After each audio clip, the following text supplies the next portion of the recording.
नमस्ते दोस्तों, मैं घनश्याम अपने गुरुकुल ऑनलाइन एकेडमी में आप लोगों का स्वागत करता हूं। अगर आप हमारे चैनल पर नए हैं तो हमारे चैनल को लाइक, शेयर और सब्सक्राइब जरूर करें। हम आप लोगों के सामने हिंदी व्याकरण सीरीज का एक नया टॉपिक लेकर आए हैं जिसका नाम है क्रिया। आज हम इसका अध्ययन डीपली करने वाले हैं और अध्ययन करते करते हम लोग जानकारी करेंगे कि कहाँ से प्रश्न बनता है, ये क्रिया होता क्या है। इसको एक बेसिक शब्दों के माध्यम से समझने का प्रयास करते हैं। जैसे मान लीजिए कोई व्यक्ति है, वह कोई कार्य कर रहा है और जब वह कार्य कर रहा है और उस कार्य करने के लिए जो शब्द या शब्द समूह उसके लिए हम प्रयोग करते हैं, उसी को क्रिया कहते हैं। सपोज दैट, अगर हम उदाहरण के माध्यम से समझें, जैसे कि एक व्यक्ति है जो राम है, वह बाजार जा रहा है। वाक्य है राम बाजार जा रहा है और इसमें जो क्रिया का बोध कराने के लिए जो शब्द का प्रयोग किया जा रहा है वह है जा रहा है। ठीक है, वो जो जाने का कार्य है उसके द्वारा किया जा रहा है, वह उसकी क्रिया है। अगर हम इसकी परिभाषा की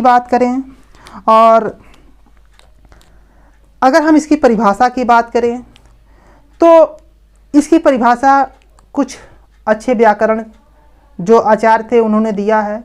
तो पहले हम टॉपिक लिखते हैं, फिर इसकी परिभाषा भी देख लेते हैं।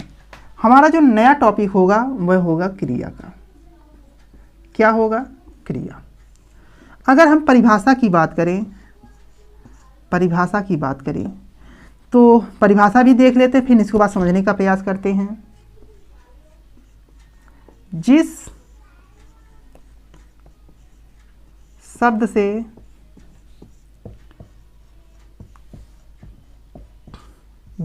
से किसी काम का करना या होना समझा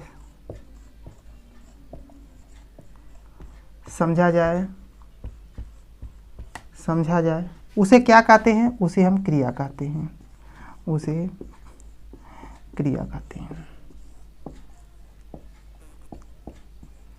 आप लोग इस परिभाषा को ध्यान दीजिए। यह जो परिभाषा है हमारी कह रही है कि जिस शब्द से किसी कार्य का करना या होना समझा जाए उसे क्या कहते हैं? उसे हम क्रिया कहते हैं। अब अगर हम बात करें कि ऐसे कौन कौन से शब्द हैं जिससे किसी कार्य का करना या होना समझा जाए, तो उसको भी देख लेते हैं। अगर हम उदाहरण की बात करें, आप लोग नोट करिए उदाहरण या जैसे, देखिए जैसे अगर हम बात करें, क्या नाम है? पढ़ना क्या है? क्रिया है। क्या है? तो यह क्रिया है। अगर हम बात करें खाना पीना जाना, यह सब क्या है? क्रिया है। क्योंकि यह जो होता है किसी कार्य को करने या होने के लिए पर्पज में प्रयोग किया जाता है। ठीक है दोस्तों, अब एक प्रश्न और यहीं पर आता है। एक क्या नाम है वाक्य के माध्यम से देख लेते हैं। जैसे हम कहें श्याम को पढ़ना पसंद है। अब देखिए, अगर हम इस वाक्य से अगर हम निकालें कि इसमें क्रिया क्या है, तो आप क्या बताएंगे कि इस वाक्य में की क्रिया यहाँ पर कहाँ क्या है? तो आप बताएंगे जो क्रिया होगी वह पढ़ना है। यह कई बार एग्जाम में ऐसे प्रश्न आते हैं, वाक्य दिया जाता है और पूछता है कि इसमें क्रिया कौन है।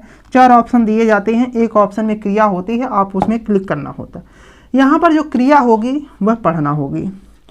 एक बार एक बच्चा ने प्रश्न किया कि सर, जो क्रिया होती है वो कैसा शब्द होता है? विकारी होता है कि अविकारी होता है? अब समस्या तो फिर एक बार आ गई कि आखिर विकारी क्या होता है और अविकारी क्या होता है। जो क्रिया है यह विकारी है। क्या शब्द है? तो आप बताएंगे जो क्रिया शब्द है वह विकारी शब्द है। कैसे विकारी है? क्योंकि यह रूप, लिंग, वचन और पुरुष के अनुसार जैसे जैसे आता है वैसे वैसे बदलता रहता है। अब कैसे बदलता है उसको देख लेते हैं। जैसे अगर हम बात करें, सीता बाजार जाती है। अब देखिए यह वाक्य है। अब हम विकारी अविकारी को समझने का प्रयास कर रहे हैं। क्रिया क्या है? तो आप बताएंगे विकारी शब्द है। कैसे विकारी है? देखिए, सीता बाजार जाती है, इसमें जो क्रिया है वह जाती है। क्या यह जो क्रिया का बोध करवा रहा है वह जाति का बोध करवा रहा है। ठीक है। अब देखिए, अगर यह विकारी नहीं होता तो अपना रूप परिवर्तन नहीं करता।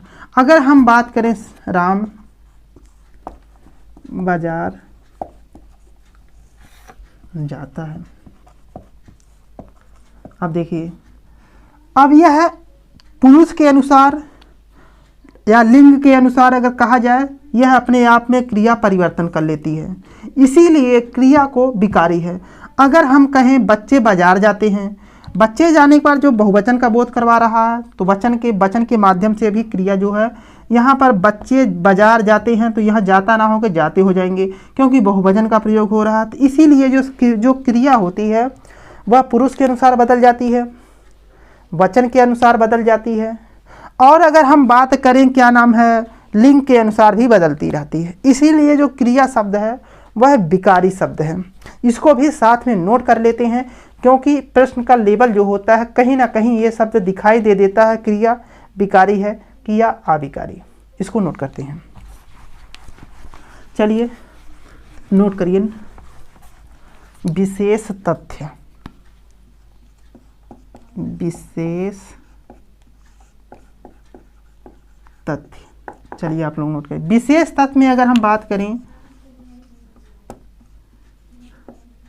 क्रिया विकारी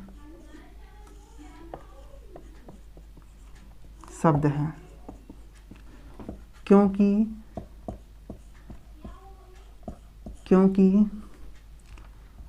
रूप, लिंग, पुरुष, वचन के अनुसार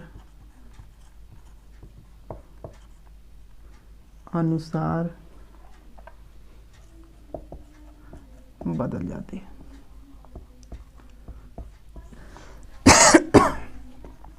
अब देखिए, यह जो क्रिया को अभी हमने बताया, क्रिया क्या है? तो यह विकारी शब्द है। आप लोग ध्यान दीजिएगा कि क्रिया जो है विकारी शब्द है, क्योंकि यह रूप के अनुसार, लिंग के अनुसार, पुरुष के अनुसार और वचन के अनुसार हमेशा बदलती रहती है। इसीलिए यह जो विकारी शब्द होता है। अविकारी किसे कहते हैं? जिसका रूप, चाहे वह रूप के अनुसार हो, चाहे लिंग या वचन या पुरुष के अनुसार हो, कभी भी बदले ना हो, इसीलिए वह अविकारी होती है। हमने एक बार इसको बहुत बेहतरीन टॉपिक में देखा था और हमने इसको समझाया भी था। अब इसी क्रम में हम आगे बढ़ते हैं। अब एक बार एक बच्चा पूछा कि सर धातु क्या होती है। उसको इसी टॉपिक का, एक क्रिया का एक टॉपिक था धातु, इसी क्रम में आगे था। वो पूछा सर धातु क्या होती है। अब उसको हम देखने का प्रयास करते हैं। आप लोग हेडिंग डालिए धातु, क्योंकि वो समस्या, धातु वाली जो समस्या थी उसको भी खत्म कर देते हैं साथ में। चलिए आप लोग नोट करिए धातु। चलिए अगर हम इसकी बात करें, धातु की बात करें, तो जो होता है क्रिया का जो मूल रूप होता है, क्रिया का जो मूल रूप होता है उसे ही हम क्या कहते हैं? उसे ही धातु कहते हैं। अब देखिए क्रिया कैसे होता है उसको भी समझने का प्रयास करते हैं। जैसे होता है जाना। जाना क्या है? एक आप बताएंगे क्रिया है, क्रिया है। अब देखिए धातु, हमने कहा कि जो क्रिया होती है इसी का जो मूल रूप होता है वही धातु होता है। तो इसका मूल रूप क्या होगा? तो ना को हटाने के बाद जो शब्द बन रहा है वही धातु, यानी कि धातु जो होती है जा होती है। अगर हम कहें चलना, अब देखिए चलना का मूल रूप क्या होता है जिसे हम धातु कहते हैं, तो आप बताएंगे चल। यह जो हमारा होता है धातु होती है, इसको हम एक परिभाषा के माध्यम से नोट कर लेते हैं, फिर उदाहरण देखते हैं। चलिए आप लोग लिखिए धातु, परिभाषा एक बार नोट कर लीजिए इसका।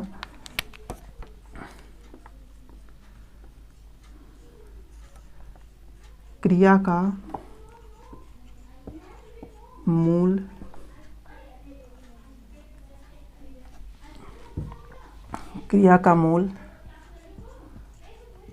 रूप, क्रिया का जो मूल रूप होता है धातु, क्रिया का मूल रूप धातु होता है। क्या होता है?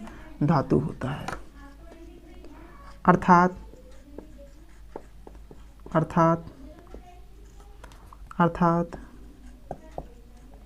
जिन मूल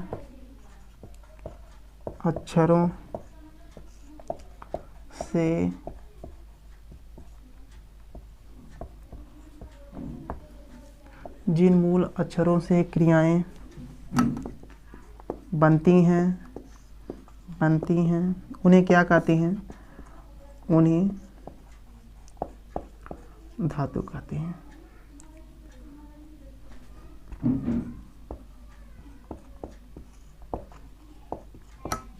ठीक है दोस्तों, इसको समझने का प्रयास करिएगा।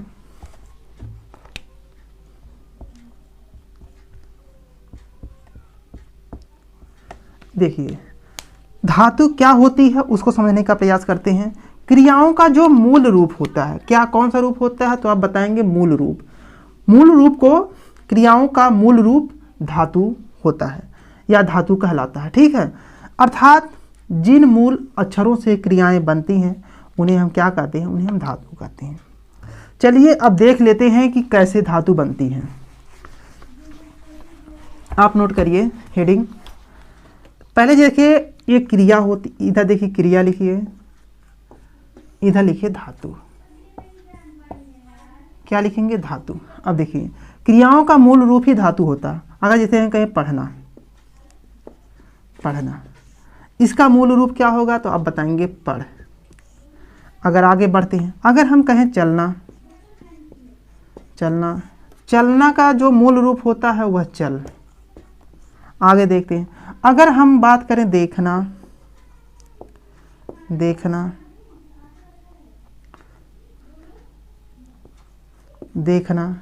अगर हम बात करें इसका मूल रूप क्या होगा? तो आप बताएंगे देख। अगर हम बात करें दौड़ना, इसका मूल रूप क्या होता है? तो आप बताएंगे दौड़।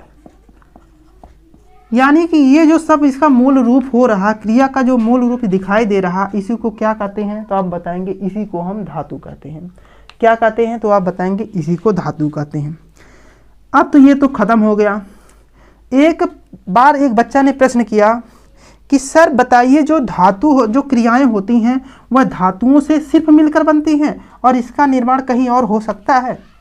तो हाँ, इसका जो निर्माण और भी हो सकता है। जो क्रियाएं होती हैं सिर्फ धातुओं से ही मिलकर नहीं बनती हैं, वह कभी संज्ञा से भी मिलकर बनती है, कभी विशेषण से भी मिलकर बनती हैं। कैसे बनती हैं उसको समझने का प्रयास करते हैं। अब एक नोट से लिख लेते हैं, फिर उसके बाद आगे बढ़ते हैं। चलिए लिखिए नोट। देखिए जो हिंदी में धातुओं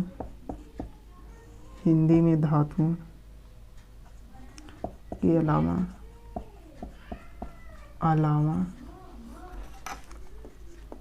संज्ञा और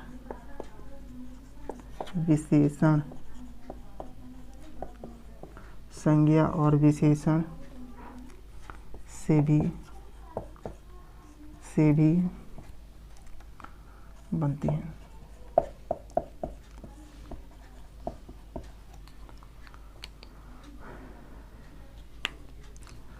से भी क्रियाएं बनती हैं।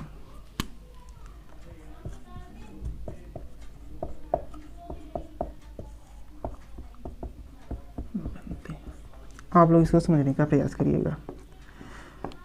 यह प्रश्न जो कह रहा है कि जो क्रियाएं होती हैं सिर्फ धातुओं से ही नहीं बनती, जो क्रियाएं होती हैं सिर्फ धातुओं से नहीं बनती हैं, यह संज्ञा से भी बन जाती हैं और विशेषण से भी मिलकर क्रियाएं बन जाती हैं।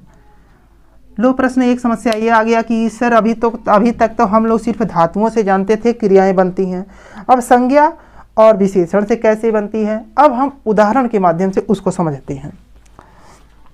चलिए, जैसे अगर हम बात करें, जैसे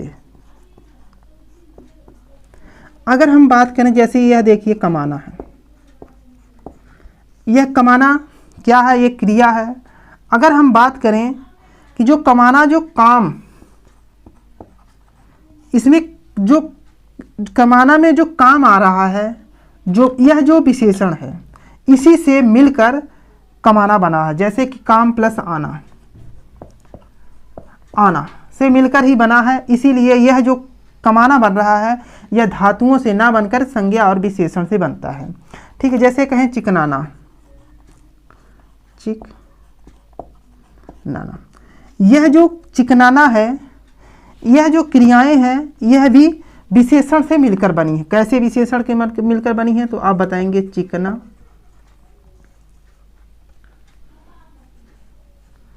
चिकना प्लस आना। देखिए यहां पर जो चिकना है यह विशेषण है और इसी से मिलकर बना है चिकनाना। अगर हम बात करें दुहराना, दुहराना, जो दुहराना है यह भी देखिए कि दुहरा प्लस आना, आना से मिलकर बना है। यानी कि कहने का तात्पर्य है कि जो क्रियाएं होती हैं वह सिर्फ धातुओं से ही मिलकर नहीं बनती, वह संज्ञा से भी मिलकर बन सकती हैं और विशेषण से भी मिलकर बन सकती है। हमने उदाहरण में यह देखा। एक बार फिर से समझने का प्रयास करिएगा दोस्तों। हिंदी में धातुओं के अलावा भी संज्ञा और विशेषण से भी क्रियाएं बनती हैं। कैसे बनती हैं, हमने इस उदाहरण के माध्यम से देखा। अब हम आगे बढ़ते हैं और हम बात करते हैं धातु के भेद। क्या बात करते हैं, धातु के भेद। अगर हम बात करें कि धातु के कितने भेद होते हैं, चलिए नोट करते हैं हेडिंग, फिर इसके बाद आगे बढ़ते हैं।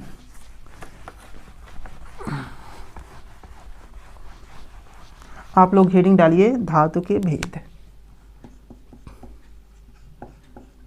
धातु के भेद, हमारा अगला हेडिंग है धातु का भेद। इसको समझ लेते हैं। जो धातु की भेद की अगर हम बात करें तो व्युत्पत्ति और शब्द निर्माण के आधार पर अगर देखा जाए तो जो धातुएं होती हैं वह दो प्रकार की होती हैं। कितने प्रकार की होती हैं, दो प्रकार की होती हैं। कौन कौन सी होती हैं, तो आप बताएंगे मूल धातु होती हैं, एक यौगिक धातु होती हैं। इसको नोट कर लेते हैं, फिर आगे समझते हैं कि मूल धातु क्या होती है और यौगिक धातु क्या होती है। आप लोग नोट करिए।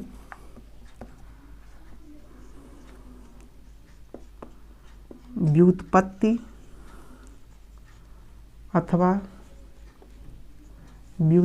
अथवा शब्द निर्माण, व्युत्पत्ति अथवा शब्द निर्माण की दृष्टि से धातु दो प्रकार की होती हैं, दो प्रकार की होती है। अब देखिए, अगर हम धातु की भेद की बात करें तो जो यह व्युत्पत्ति अथवा शब्द निर्माण की दृष्टि से अगर देखा जाए तो धातु होती हैं कितने प्रकार की होती हैं, तो आप बताएंगे दो प्रकार की। कौन कौन सी होती हैं, तो आप बताएंगे यहाँ पर मूल धातु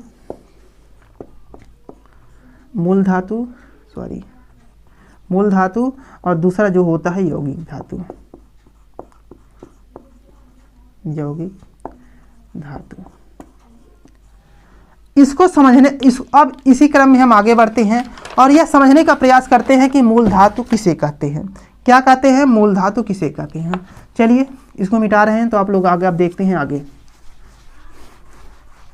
आप लोग हेडिंग डालिए मूल धातु। क्या हेडिंग डालेंगे? मूल धातु। चलिए, पहला है मूल धातु। इसको समझने का प्रयास करते हैं। मूल धातु किसे कहते हैं? जो यह मूल धातु होती हैं यह स्वतंत्र होती हैं। क्या होती हैं? यह स्वतंत्र होती हैं, किसी दूसरे के माध्यम, किसी दूसरे से क्या नाम है, स्वतंत्र होती हैं, किसी दूसरे की सहायता से यह नहीं बनती हैं। इसको नोट करते हैं पहले। चलिए लिखिए, मूल धातु, सॉरी यार, मूल धातु, मूल धातु स्वतंत्र होती हैं, मूल धातु स्वतंत्र होती हैं। यह किसी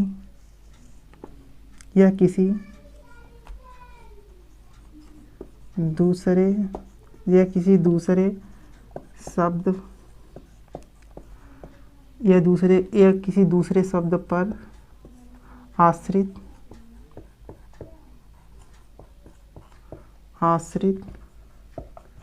नहीं होती है। अब देखिए, अगर हम बात करें जो धातुएं दो होती हैं कौन कौन सी, या बताएंगे मूल धातु। कौन होती हैं? यौगिक धातु। जो मूल धातु किसे कहते हैं? यह जो मूल धातु होती हैं यह स्वतंत्र होती हैं। क्या होती हैं? तो आप बताएंगे यह स्वतंत्र होती हैं। यह किसी दूसरे शब्द पर आश्रित नहीं होती हैं। कैसे नहीं आश्रित होती हैं उसको देख लेते हैं। यहाँ पर आप लिखिए, यहाँ पर लिख रही क्रिया, और यहाँ पर बगल में लिखिए मूल धातु। मूल धातु। अब देखिए क्रिया जैसे अगर हम कहें खाना, क्या है? खाना। इसका जो धातु मूल आ रहा है, मूल धातु, वह होगा खा। क्या होगा? खा। क्योंकि यह जो खा आ रहा है यह स्वतंत्र है, किसी दूसरे से आश्रित नहीं है, इसीलिए यह जो मूल धातु होती है। अगर हम बात करें देखना में अगर हम ना हटा देते हैं जो बच जाता है वही मूल धातु होती है। जैसे अगर हम कहें देखना में देख। अगर हम आगे देखते हैं, अगर हम बात करें पीना में जो ना को हटाने पर जो बच जा रहा है वह होगा पी। यह जो पी है ये मूल धातु है।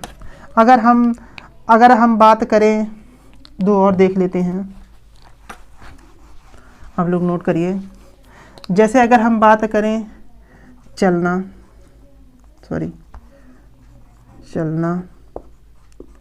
चलना में ना को हटा दे जो शब्द बच जाता है वही मूल धातु होती है, चल। आगे देखते हैं, जैसे अगर हम बात करें पढ़ना में अगर हम ना हटा देते हैं जो शब्द बनता है वही होता है मूल धातु, पढ़।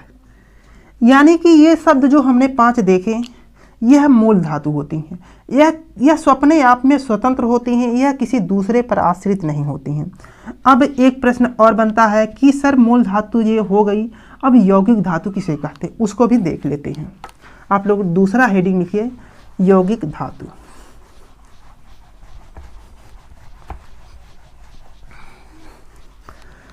आप लोग नोट करिए दूसरा जो यौगिक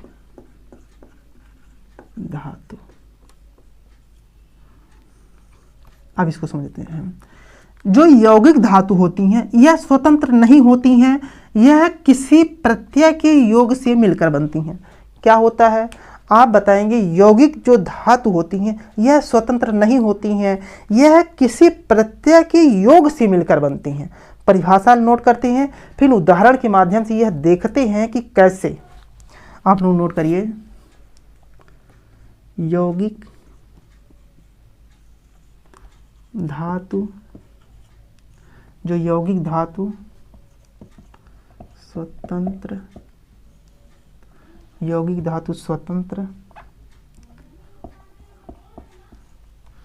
नहीं होती है, यह किसी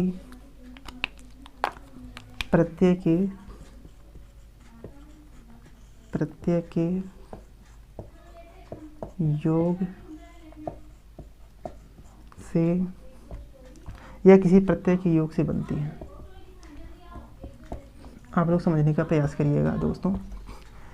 यह जो यौगिक धातु होती है, यह जो मूल धातु से स्वतंत्र नहीं होती है। ठीक है, क्या है, यह जो धातु से स्वतंत्र नहीं, यौगिक धातु स्वतंत्र नहीं होती हैं, यह किससे योग से मिलकर बनती है? तो आप बताएंगे प्रत्यय के योग से मिलकर बनती हैं। कैसे मिलकर बनती हैं उसको भी देख लेते हैं। जैसे अगर हम बात करें चलना से चला, यह देखिए चलना से चला, यह जो क्या नाम है, प्रत्यय के योग से मिलकर बन रहा है। अगर हम बात करें देखना से दिखा। अब आगे देखते हैं, जैसे हम कहें खाना से खिला। अगर हम बात करें पढ़ना से पढ़ा। ये देखिए, यह जो यौगिक धातु है यह किसी प्रत्यय के योग से मिलकर बनता है, इसीलिए हम इसे यौगिक धातु के नाम से भी जानते हैं। इस प्रकार से हमने देखा कि मूल धातु क्या होती हैं और यौगिक धातु क्या होती हैं। अगर हम बात करें कि यौगिक धातु किसे कहते हैं, तो आप बताएं कि यौगिक धातु स्वतंत्र नहीं होती हैं, यह किसी प्रत्यय के योग से मिलकर बनती हैं। अब प्रश्न यह बनता है कि जो कितने प्रत्यय के योग से मिलकर बनाया जा सकता है, यौगिक धातु को कितने प्रत्यय के योग से मिलकर बनाया जा सकता है? तो आप बताएंगे यौगिक धातु को 3 प्रत्यय के योग से मिलकर बनाया जाता है। या तो इसकी बात करें, यौगिक धातु की रचना 3 प्रकार से किया जा सकता है। कौन कौन से किया जा सकता है उसको देखने का प्रयास करते हैं। आप लोग हेडिंग डालिए, यौगिक